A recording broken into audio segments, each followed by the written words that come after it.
Jeff and I can both confirm that the Guardians are definitely not paying attention to this podcast, but they still managed to pull off a trade because they knew today was Trade Talk Thursday.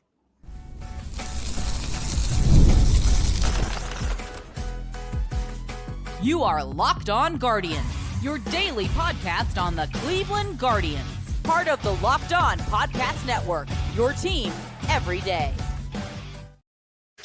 Listen, you and I said they would make a trade on the day that rosters are set. We were half a day off. I consider this a net win. It's probably started the day before. So it's a net win for us. And if you want to win, head over to FanDuel and start your season with a big return. New customers can place a $5 bet and you'll get started with $150 in bonus bets. If your first $5 bet wins, visit FanDuel.com to get started today. Yes, this is the infamous cat. This is her. She looks quite mighty right now, but yeah. Is she more Mike Tyson or Jake Paul? I don't know. She's just a bit cantankerous. So Mike Tyson. Okay. So no facial tattoo yet. Well, you got time. Got that. Mike didn't get his till he was later. So also still fighting at his age. So I don't know how old your cat is, but Mike's still being paid to fight somebody for something. We're being paid to be here, but we love being here. This is Locked On Guardians. I am. Yeah, it was a fun day. I'm Justin Ladd. I've been covering the Guardians in my league system since 2007. One of my first interviews, not my first interview, but one of my interviews early on was 2018. Was it the Eli Morgan? 2018 with Eli Morgan. That was when I was with Guardians Baseball Insider. I've also been with my own Substack at nextyearcleveland.com, which you can check out over at Substack, and then also the News Herald and the Morning Journal. But I did interview Eli Morgan, and I will say I was a fan. Very nice guy to talk to. Sounded very smart about pitching. Had some good moments for the Guardians, and wouldn't be shocked if he ends up being a future pitching coach. I'll just say that now. Yeah. So I'm Jeff Ellis, and to give you an idea of how long I've been doing this, you can go back and find my tweet where at the start of the 8th round, I go, "Hey, Cleveland Guardians, isn't it time to draft Eli Morgan?" Because for the previous 2 months, I had said that he is like, you could probably go back and find when I used to podcast with Taylor Blake Ward, and I was like, people was paying attention then, right? I was like, Eli Morgan's like the most Guardians pitcher ever. They're gonna take this kid, and then they take him in the 8th round, and that was back when the Guardians Insider account followed me, and I remember tweeting at him being like, "Hey, tell the front office thanks for making it look like I know what I'm talking about." And he's like, "You do know what you're talking about," and then now you a know. year later unfollowed me and pretends I don't exist. But I predicted the Eli Morgan pick multiple times. So, and then even when he was drafted, I'm like, hey, he has got 2 pitches. Let's make him a reliever and fast track him. And eventually that's what they did. So, and we'll get into all aspects of it. This was just a fascinating trade. But before we get into trade, what this trade, I think we have to mention 2 things. One, anyone who's talking about money, just unfollow them or block them. This was nothing about money. Anyone who has that take, it's a bad take right now. It's had nothing to do with money. It's $1 million. They were willing to pay $2 million last year just to see if he had anything left in the tank. Like $1 million is not a big deal. 2, we have spent months talking about how you need elite tools. Teams want to make trades for ceiling. They don't want to trade for safety unless that safety is right at the major league level. They want elite tools. And boy, did Cleveland go tool crazy today. I mean, I haven't seen this much of a focus on tools since Tim Allen had a TV show. Oh, I mean, this is, I mean, they added a guy who might automatically become the most tooled up guy in their system. Yeah, that's Alfonsin Rosario, who the Guardians got back for Eli Morgan. 20-year-old outfielder, a 6th round pick of the Cubs back in last year, right? 2023. Yeah, 2023. So he's got a lot of time before they got to add him too. Yeah, they don't have to add him until 2026, which is great. He was born in the Dominican, but he's been playing, or he's been stateside over in South Carolina most of his life. So yeah, younger brother, or fits the younger brother theory for all those who followed me for a lot of years. Older brother is Eli Rosario, the infielder with the Padres, who's been well thought of for a while. But for those who don't know, people ask about this today. I have a long-standing theory that younger brothers end up being more successful throughout most baseball history. It's not foolproof, but just the road is paid for them. And then they also have all that additional information. And we've seen a lot of younger brothers outperform the big brother. So he fits my younger brother theory. Yeah. Yeah, I don't disagree with that. I mean, Corey Seager's a good example, and Bo Naylor still has some things to Mhm. prove in that respect there. So Rosario, I mean, yeah, you said it. This is a guy who has a tool set the Guardians just do not really have in their system. He's 20 years old. He's going to be 20 at least half of next year. He won't turn 21 until next June. So Yeah. at least half the season to play at age 20, which is good. Yeah, they got till 2026 to roster him. And it's high risk, high reward. They went for a guy who, we said it off air. This is a guy who very much could end up getting to the majors and being a very impact player, or he's a guy who might get to AA and then he might be it. He could be, an athletic Davison De Los Santos or it could be Will Benson or whatever. That's certainly could go that route. This is a very high risk, high reward kind of trade. There's a world where what I said to you is there's a world where in 1 year he has more WAR than Eli Morgan has for a career, and there's a world where he never makes it to AAA. Yeah, he's certainly capable of doing all of those things. I mean, the strikeout is high, the contact issues are there, and as everybody hates for us to focus on here is, I don't know about the chase rates. I know people hate when we talk about chase rates here, like they somehow don't matter, but they do.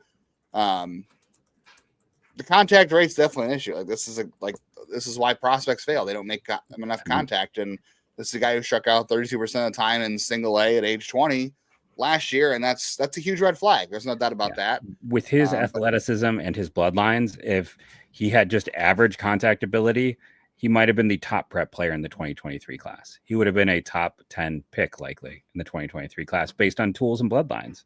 Like the only holdback was that contact skill. So yep. I'll say that. That's how severe it is. Yeah, contact's an issue for him. When he does make contact, obviously it's very good. It's a lot of pull side power, which, as you know, the Guardians love pull side power. That's what his swing is geared to. He does it very well. The data shows that. You look at any of the highlights, that it shows that too. Right now, he looks like a mistake hitter. I've seen a lot of pitches from him that are in the zone that he's driving. As he goes up in the system, it's going to be a lot harder for him because guys aren't going to miss in the zone like that. So how he responds, to picking up better breaking stuff that's not in the zone is going to be an issue. Like there's a very good chance he could be a John Kenza Noel. He has had some walks at that level, but as we know, that's very unreliable too. So there, again, it's a high buster or breakout rate for this kind of player, but I don't mind it because again, this is not a guy they really have in the system. And I like that it shows a willingness to try different profiles. Now, they might have shopped Eli Morgan to different teams, and this is the best they came back with, and they might have agreed. And no shock that it came with the Cubs, who have Carter Hawkins as their GM, who's obviously the former Guardians farm director, who probably knows Eli Morgan pretty well. I forget when Carter left for Chicago, but I'm pretty sure it was after Eli was drafted. So way after. It's only been 3 years, maybe, right? Yeah, and we know in the past, like one of the rumors we talked about in the past was that Cleveland and the Cubs have been talking 2021 he took over. So yeah, Morgan was in the big leagues when he went over there.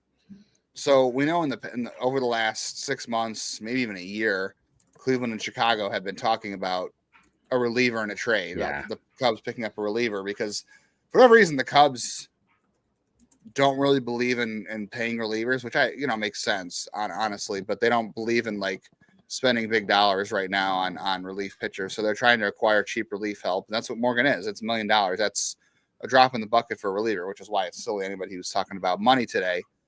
So it's not really someone with an agenda. Just please don't listen to anyone's saying that. Like, just move on. It's not worth your time.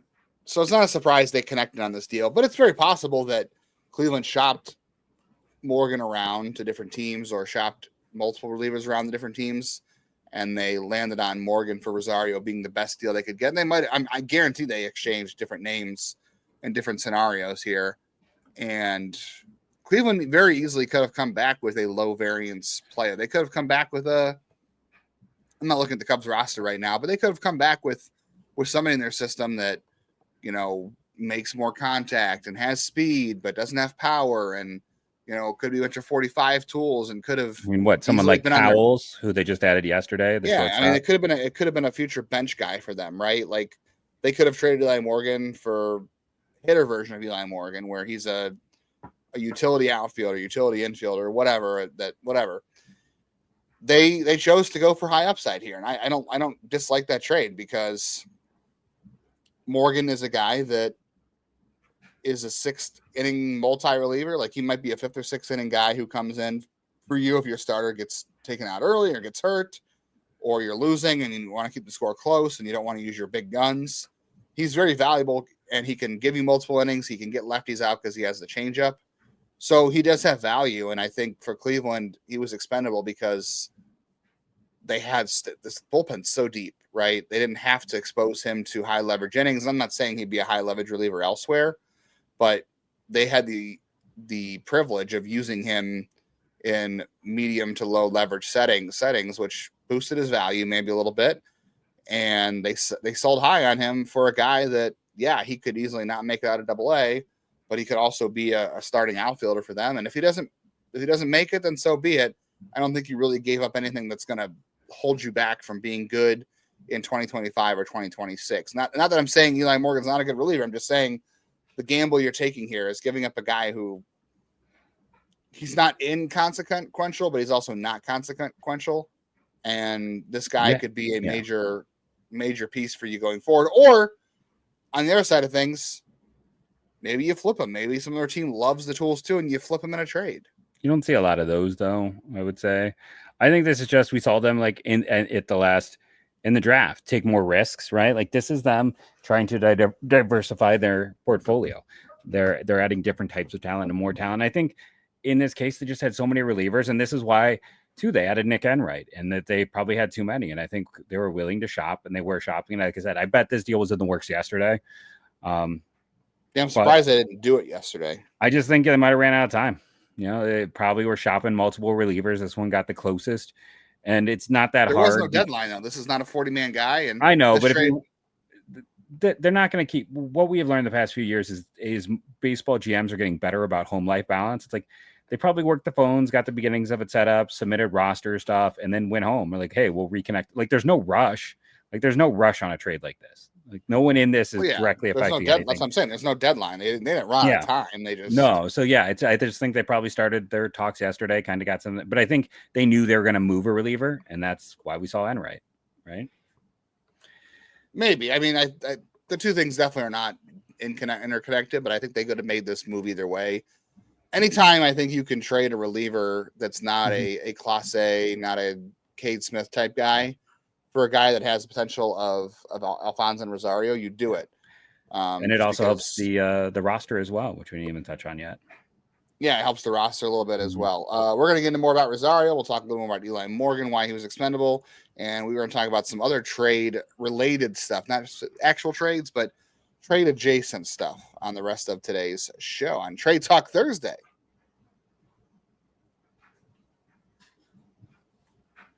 I was looking on FanDuel before we started today's recording, and I had to laugh because you cannot bet on the amount of wins, the over-under on the Cavs wins this year. They're 16-2 or 16-1, I should say, 16-1. It's not going 8-2-0, but FanDuel doesn't want you to bet on their over-under, and I think that's kind of funny. So I looked over at the Guardians for next year too on their futures bets, and right now they're the fourth team in terms of making the World Series in the American League. So fourth best odds of any American League team to make the World Series. That's a pretty good bet, I think. And Alfonsin Rosario won't be part of that team, but who knows? Maybe they will flip him for something that will be. Who knows? Or another player in a trade. Get ready to tackle the NFL action with America's #1 sportsbook. That is FanDuel.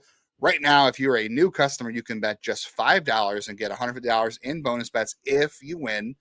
The FanDuel Sportsbook app gives you everything you need to place live bets on the NFL all in one place. So if you get a hunch in the middle of the game, like the Browns are not going to score 20 points, or you can check the latest stats, view live play-by-play, so much more on the same page where you place all of your bets. Just visit FanDuel.com to join today. You'll get started with $150 in bonus bets if you win your first $5 bet. That's FanDuel.com. Never waste a hunch and make every moment more with FanDuel, an official sportsbook partner of the NFL. The other piece here of Alfonsin Rosario we haven't talked about yet, I think, is It's about power and speed, but this guy's a good athlete. Yeah. Strong arm. He was a pitcher in high school too. Was up to 97 off the mound, I want to say. They clocked him at throwing the ball over 100 miles an hour in the outfield. He's got speed. This is a good two-way athlete, and I know our friends over at some Cubs sites, Greg and some other guys, they really talked up the character traits here. So he's really well thought of, work ethic and character-wise, which we know Cleveland's very considerate of these days based on past issues. So no surprise here. You can even go and look at his perfect game, or like I was on Baseball Factory, like looking at just his percentile ranks were pretty insane. Like that's it. Like we talk about good athletes. I think we have to say like he is another level type of guy. Yeah, the tools are all there. He's a very tooled up player. Yeah, they definitely need guys. I mean, we're talking a guy who might have 70 grade raw power. I don't know about game power. We're talking 70 grade raw power. Like if we were going back and doing our best tools draft, I think we would consider him for power. I don't know about speed. Throwing arm would be one of them, but raw power would be one of the tools that we would maybe consider him for up there with Ralphie, he would right? He'd probably be my number one raw power guy. Over Ralphie? Yes. Based on exit velocities at similar, he had better exit velocities in 2023 than Ralphie did when they were high school kids. Last year, I don't have all of his. I know what Ralphie's were, but I would put them on par, I guess, is probably safer to say, on par. According to Lance Bradzowski, who has done a really good job with data over the last couple of years, 94th percentile and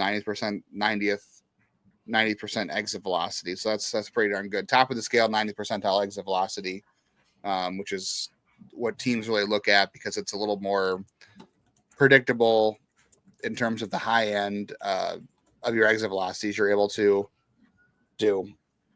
So I guess another question people are going to ask before we get to Eli Morgan and some other stuff, people are going to want to know, where does Rosario fit in the Guardians system now in terms of rankings? And first of all, don't look at he was. I don't even look at where he's ranked other systems. I don't care where he was ranked. He was 21 on MLB, but I can tell you he was in the teens on every single Cubs site. One Cubs guy I saw had him at 11, another had him at 16. The MLB. Listen, I love Callis. I love Mayo. I feel like I'm going to sing an old timey song. The Cubs also have a very good farm system. They do. They have a very good farm system. But the thing with those lists is MLB takes forever to update because it's two guys doing it's an impossible workload for two guys. So they take forever. So that 21 is, and here's a guy who, made better contact rates as the year went on.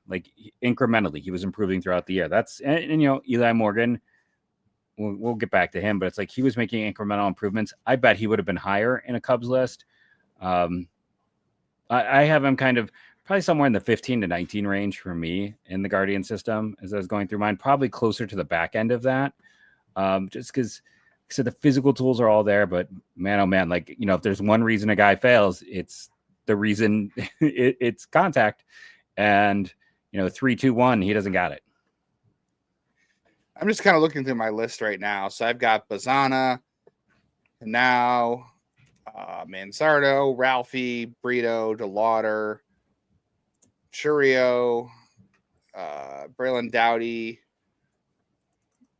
Kafis. I think for me, for Rosario, I'm looking at the 9 to. Ooh, you're even higher than me.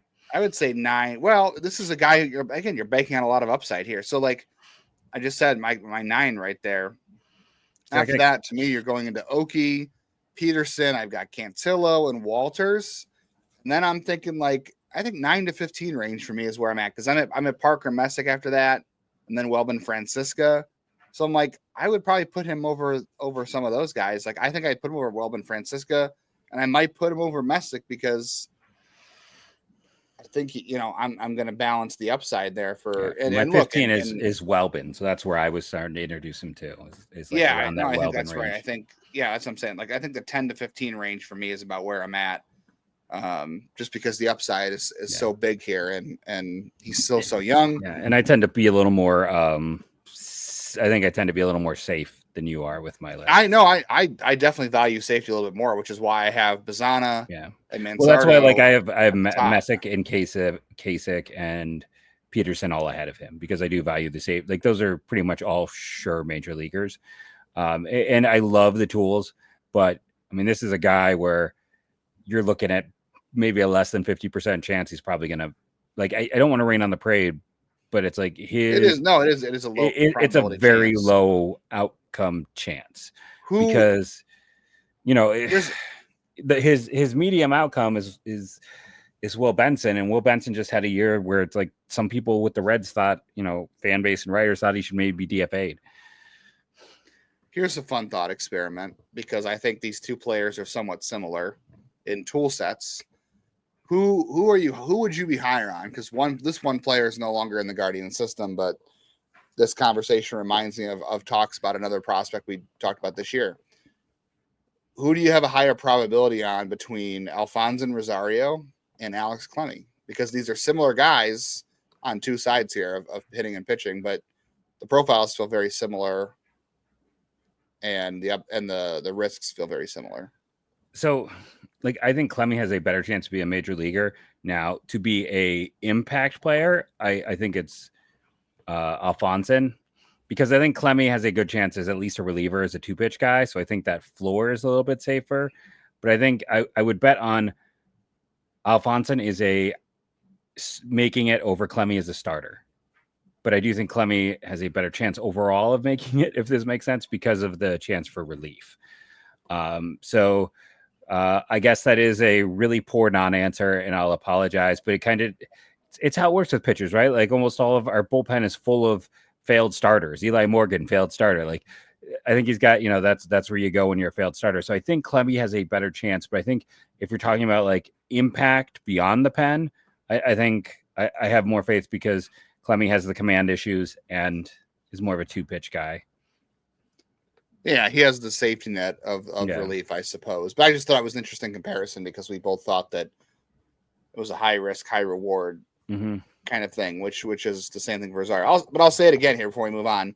It's a worthwhile gamble, because, again, they don't have the skill set in their system. And I like that they're willing to pick certain pockets of player acquisition to diversify their portfolio, as you said, but to take gambles on, like, first round, they've been willing to take big swings on talent like this. And then after the first round and international, they go back and they kind of play safe. Like, after the first round, they don't really take big swings. Like, there's some guys they'll pepper in there in their player acquisition in the draft.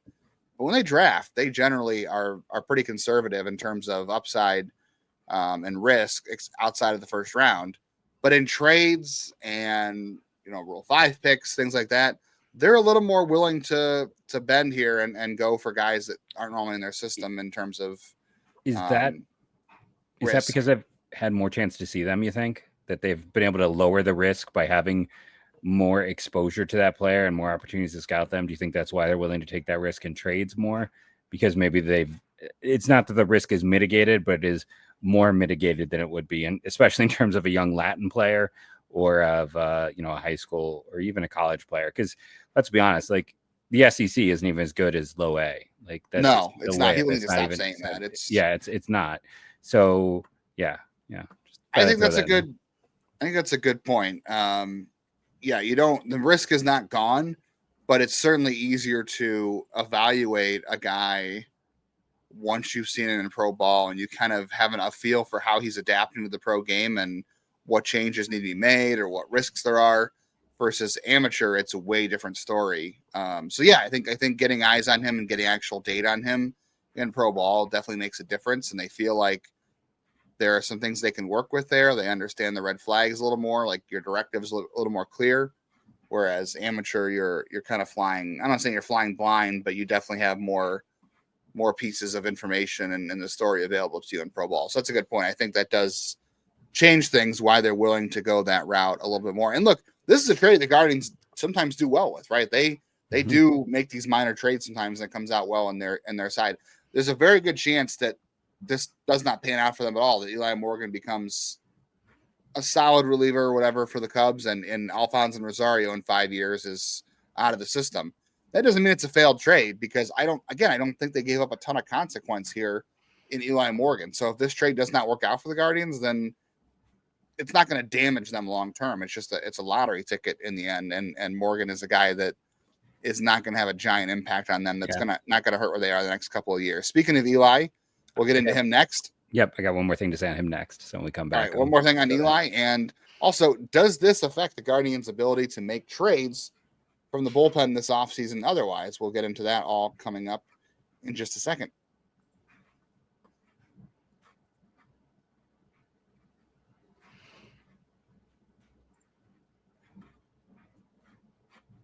So why is Eli Morgan expendable, Jeff? I think he is expendable because listen, I love Morgan to death. Earlier this year, I talked about this whole idea of like, hey, do we need to start, talking about his breakout? But the thing I'll say with Morgan is, one, he's undersized. There's definitely a point when I met him in AA where I mistook him for a ball boy the first time, or one of the clubhouse attendants, because he's not, he's listed at 5'10". I don't know if he's that. And I think part of that has led to he wears down every year. And this year he had the issues in the first half, but he has been a half to half guy. Like in 21, was it? Or was it 22 and 23? He was awesome in the first half and then almost unusable in the second half. We have not seen that consistent year from him yet.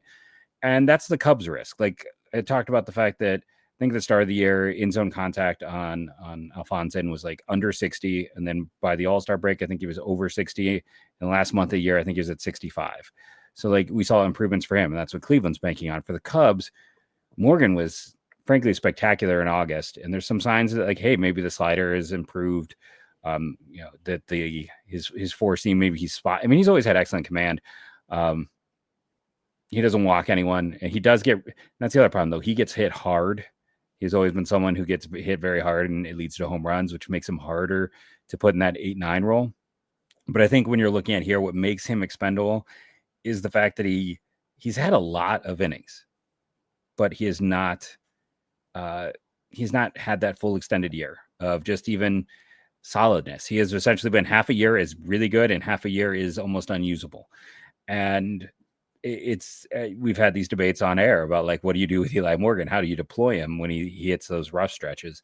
And that's I think why you're willing to flip him, why you're trying to keep the guys you've seen a year of consistency from. And this isn't, again, to denigrate or say he's not a major leaguer. He's absolutely a major league player, but the Cubs are willing to take a risk thinking, hey, maybe he's turned that corner. And Cleveland is willing to take that risk thinking, hey, maybe he isn't going to turn that corner. I don't know that Morgan necessarily gives up a lot of hard contact. If you look at his Savant page, last 2 years, he's been really good in terms of average exit velocity. He does induce a lot his of hard hit contact. percentage has been really high, though. I don't think so. Yeah, I mean, this past year, he was at the end of the red. And the year 90%. before that, he was 90th percentile in hard hit. And the year before that, he was 73rd. Good, though, Jeff. That's good. I'm sorry. Red. You're right. No, that's you're right. I'm red. Yeah, you want to be in the red there. Yeah, I'm being dumb. I apologize. I had a brain cramp. He's very good at inducing soft contact. There's a lot of things Morgan does well. The changeup allows him to, again, get lefties out. He can give you multiple innings. For whatever reason, his fastball, I kind of look at the data here and some video, and it was like, why did his fastball perform much better this year than it did in 2023? The only thing I could think of is just he located it better at the top of the zone, which is where that fastball has to live because he needs the ride and carry on it for being 92 miles an hour for the most part. So I think maybe better location helped it there. But yeah, he's 28 and he's a 2-inning reliever at best. He's not a setup guy. He's not a closer. He's a tweener. He's always had a higher home run rate. That must be what I was thinking originally. Like home run rates. Maybe. I mean, he doesn't miss a whole lot of bats, I will say too. So there's that. Doesn't get a lot of ground balls either for a guy who's a changeup artist, which normally would think that.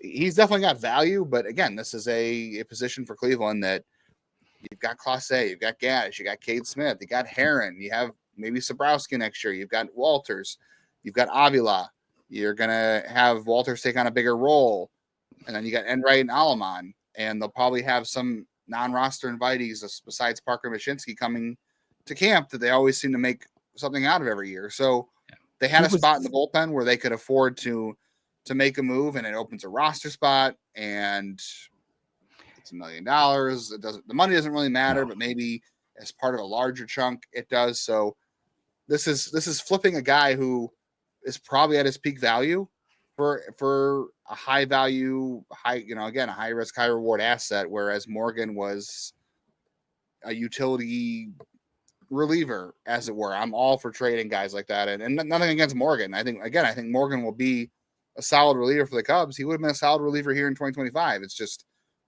the outputs are potentially very different here, and we're talking about a John Kensenwell with speed, or a guy who never makes out of AA, and we're talking about a middle reliever who you may not even need in 2025. But there is the risk too of, we talked about bullpen flame out next year, where all these guys have hangovers from extended use this year, and maybe Morgan is as a piece. You never knew who was going to get hurt. We didn't know Trevor Stafford was going to get hurt last year. He's coming back this year. I didn't mention him as part of the equation. So, like, there's a good chance that maybe there's some bullpen regression and some injuries that Morgan could have soaked up, and he won't be here for. So that's a gamble there, but I think it's a worthwhile gamble again. Yeah, and here's the thing with Morgan again. Big league pitcher, but he would be no better than what? Like, he's not your first best reliever. He's not your second. He's at best your fifth best reliever, right? At best, maybe probably even lower. And that's not, again, to denigrate him, but like, he has value. They got value for him. But you when you have the depth they have, you want to trade your fifth best reliever to get a player who could have more of an impact. And especially with the 40-man situation being, we talked about yesterday, it's messy. So this allows them to kick the can down the road with the 40-man. And like I said, I don't think money comes into it, but, that does clear, I guess, some runway. As part of a larger, as a larger thing. But I don't think they went into this being like, we need to save money. This wasn't about money savings. I don't think so. And every single Cubs fan, here's how I like to judge reviews on prospects. Every single Cubs fan was saying, ouch, about they didn't want it. They were hoping, before it was even announced, they were hoping that it wasn't Rosario. And I immediately said that to someone. I was like, I don't think it will be, because he strikes out a ton. That's not usually their MO, but you have to consider, when they make these types of moves, they're more willing to assume some risk on a player than they do other avenues of player acquisition. I was trying to think the other piece of it. I was just lost my train of thought there, but while you're thinking it, just, to say, it's like, you have to trade something to get something. They got something interesting. Absolutely. They traded from depth. You want to trade from depth. And the other thing we haven't talked about too is, like, with Stefan back, with, Walters being here the full year, with who knows what's happening with Sandlin, like, it's hard to find spots for everyone in this pen. It's going to be hard to find spots in this pen. Like, I don't think they could have physically kept everyone they had. You couldn't have run back this whole group, because they're going to send Morgan has an option left. Maybe you might have had to start the year in AAA, because other guys don't. Like, if McKenzie struggles, he's going to start the year in the bullpen. Like, he may not, he's out of options. Stefan, they had to make a trade. They had too many guys. And like I said, there's definitely a world that's turning into one of my favorite expressions. I got to cut that one out, where he was stuck in AAA because they didn't have a choice. You're not sending down Cade Smith. I know he's got options, but dude just got a Cy Young vote. You're not sending him down. You're not sending Walters down. Like, you got to figure out how to handle it. So they had to trade a reliever. And that is, again, why, I think this is a very forward, very smart front office. Like, that's why you add in, right? They're going to add Alomon no matter what, but they have more depth in case of those injuries, in case those injuries happen. Like, all of this is interconnected. All of this is them knowing that, hey, we have to trade relievers. We have to make this bullpen have some flexibility. And then we still need to have the depth, because someone's going to get hurt. That is inevitable. And the other thing I think is important to address too, because I've seen this comments elsewhere, everyone's like, well, why did they trade Morgan? If they're claiming to be contenders again in 2025, why are they trading a major leaguer for a 20-year-old prospect? Look, I think Cleveland absolutely, again, I said this before, they could have easily gotten an upper level player that had very low variance, or they could have gotten a major league player for Morgan, I'm sure, but you wouldn't be getting an impact player. You'd be getting a guy it's just as low variance as Eli Morgan. You'd be getting a fifth outfielder, a utility infielder. Like, that's what you're getting at that high of a level.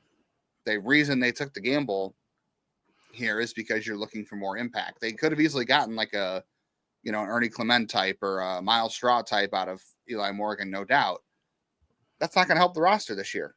They went and got it, and they made a gamble for a guy that could possibly be a high impact player in the future. And again, I want to say it's not a failure if Rosario doesn't make it long term. It's a gamble. It's not a failure. It's just you flipped a guy with low variance for a guy with high variance, and that comes with flame out, or that comes with a big celebration at the end.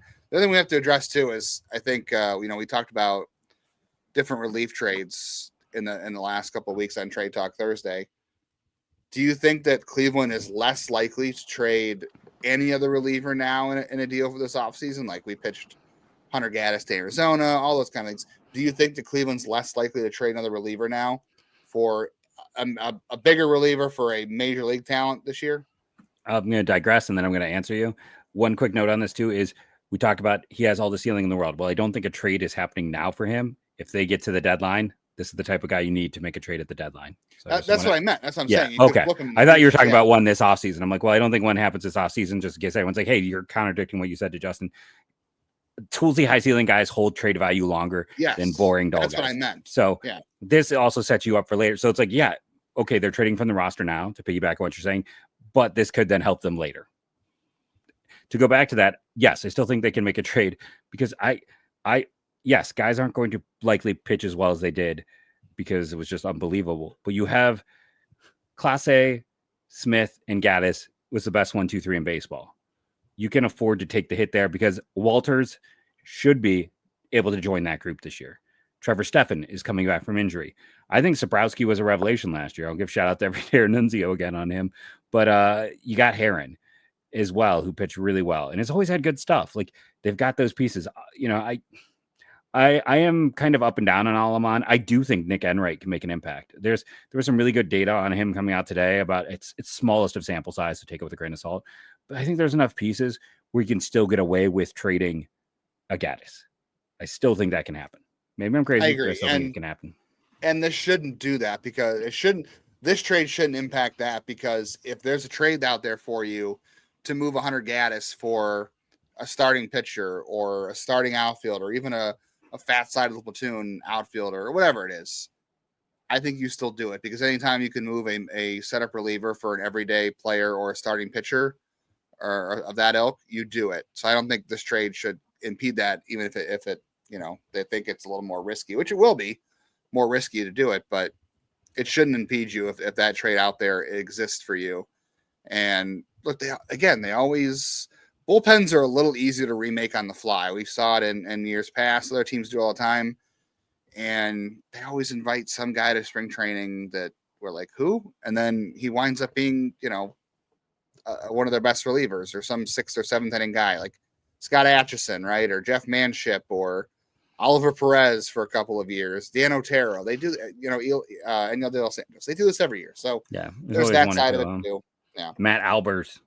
Matt Albers. Shout out to Emmanuel Clase, ended up third in the Cy Young voting. He got 9 second-place votes. Someone did give Cade Smith the 5th-place vote. That's pretty cool. So good for him to get a Cy Young vote. Never would have predicted Cade Smith winding up on a Cy Young ballot. Undrafted free agent. Good for Cade Smith. Love that. Yeah. We'll be back tomorrow with a free agent preview. We haven't talked free agents yet, so Jeff and I will pick a couple guys that we think make sense for the Guardians to sign, and emphasis on few, but we will talk about it. And if you have any suggestions for free agents as well, we can run through those scenarios and tell you why or why not. So feel free to leave those comments. And then on Monday, be back for everyone's favorite, a position review. Let us know which position you want us to review next. And I'm going to do this whole thing at the end, because there's going to be a lot of people who are watching who don't normally watch, because they're coming here to find out about who the Guardians added. We know you come to us from minor leaguers. So if you're not subscribed, I would like to say, please click that subscribe button. You can turn off notifications. I would prefer if you turned them on, but just subscribing helps. Remember to check out this spot every day. We have you covered in all forms of Cleveland Guardians baseball. So hit a like if you enjoyed this conversation. People liked favorite colors, so tell me what your favorite movie is below. Thank you all for joining us today, and go Guardians, go.